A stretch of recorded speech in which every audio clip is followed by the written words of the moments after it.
Shazam et Black Adam, c'est une grande histoire d'amour. Bon, pas vraiment. Par ailleurs, il est vrai que les deux ont une histoire très liée, surtout dans la version New 52 de Geoff Johns. Comics dont s'inspirera sûrement beaucoup le film Shazam qui sort début avril. Suffit de le lire, vous reconnaîtrez certaines scènes présentes dans le trailer. Par ailleurs, dans le comics, le vrai méchant est avant tout Black Adam, et non le Dr Sivana, même s'il y est aussi présent. Tout ça pour dire qu'à l'origine, le personnage aurait dû y être présent, mais au final, il aura le droit à son propre film. Et pourquoi ça? Parce que The Rock. Non mais faut l'avouer, parce que c'est surtout pour ça. L'acteur casté pour incarner Black Adam est Dwayne Johnson, et rien que ça suffira pour attirer du monde, et Warner le sait. On imagine qu'un Shazam 2 serait un face-à-face avec ce dernier, genre Shazam vs Black Adam, un truc comme ça.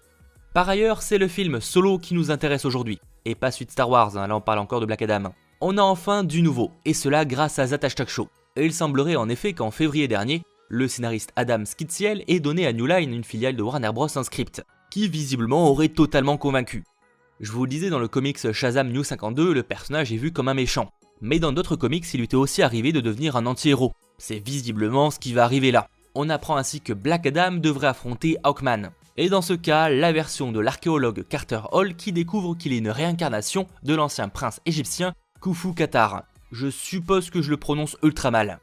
Dans les comics, le fight entre les deux est assez violent, et je me rappelle que l'un des producteurs avait annoncé en 2018 vouloir que le film ne soit pas soft, à l'inverse de Shazam qui s'annonce familial. Le studio rechercherait en tout cas un acteur âgé entre 30 et 39 ans pour Hawkman. Et il semblerait que le scénario comprenne aussi Atom Smasher et Stargirl, membres de la Justice Society of America. Le studio chercherait là des acteurs et actrices de 20 à 29 ans, je suis dispo si besoin. Faut savoir que les deux ont déjà été en couple, mais aussi que Atom Smasher, qui a la possibilité de grandir énormément, a une relation presque fraternelle avec Adam. Et il s'agirait donc d'un acolyte de choix.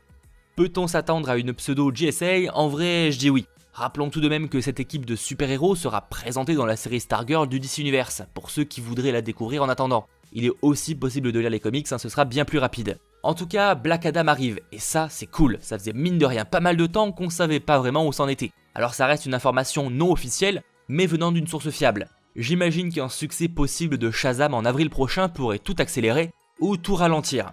Je croise les doigts pour la première option. Warner Bros viserait provisoirement un début de production en mars 2020, mais faut-il encore qu'il trouve un réalisateur d'ici là? On se retrouve très bientôt pour d'autres actualités, rassurez-vous. Pouce bleu et commentaires, c'était votre geek Mathéo, ciao tout le monde.